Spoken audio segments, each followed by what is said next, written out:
চট্টগ্রামের সাতকানিয়া দরিদ্র জনগোষ্ঠীর মাঝে সচ্ছলতা ফিরে পেলায় প্রতিনিয়ত হাসগড়িদার মাদ্রাসা যুব উন্নয়ন পরিষদের নেতৃবৃন্দ। অক্টোবর 24 তারিখ পশ্চিম মাদ্রাসা হযরত আবু বকর সিদ্দিক রাদিয়াল্লাহু তাআলা আনহু মাদ্রাসা মাঠ প্রাঙ্গণত দরিদ্র জনগোষ্ঠীর মাঝে সেলাই মেশিন বিতরণ অনুষ্ঠিত হয়।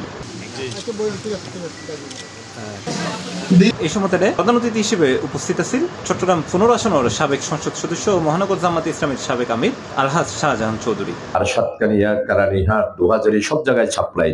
সে এত এই সেলাই মেশিন 5টা মেশিন দিয়ে একটা ঘরের মধ্যে ট্রেনিংও দেওয়া হয়। তো আমাদের এখানে তো ট্রেনিং এর কোনো ব্যবস্থাই নেই।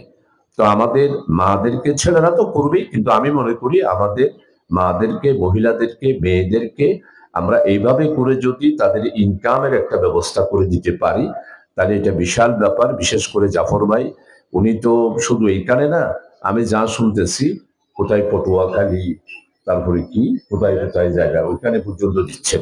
মাদ্রাসা যুব উন্নয়ন পরিষদের সভাপতি উডাহাস্ত চট্টগ্রাম ব্যবসায়ী সমিতির সাধারণ সম্পাদক জাফর আহমদর সভাপতিত্বে অতিথি হিসেবে উপস্থিত আছেন সাতকানিয়া উপজেলা আমির মাওলানা কামাল উদ্দিন, মাদ্রাসা ইউনিয়নের জামাত ইসলামীর আমির KM আবু মুসা, মাদ্রাসা ইউনিয়ন জামাতের সাধারণ সম্পাদক মকবুল আহমদ আরিফ। এই মাদ্রাসাকে শক্তিশালী মাদ্রাসা হিসেবে আমরা তার হাত উঠে দেবো ইনশাআল্লাহ। আমাদের আমিরের জামাত ডাক্তার শফিকুর রহমানের কাছে আমরা এই সাতকানিয়া আসন। এছাড়াও উপস্থিত আছেন মাদ্রাসা যুব উন্নয়ন পরিষদের সাধারণ সম্পাদক সাদাত হোসেন, সহসভাপতি মুমিনুর রহমান সহ পরিষদের বিয়াক নেতৃবৃন্দ।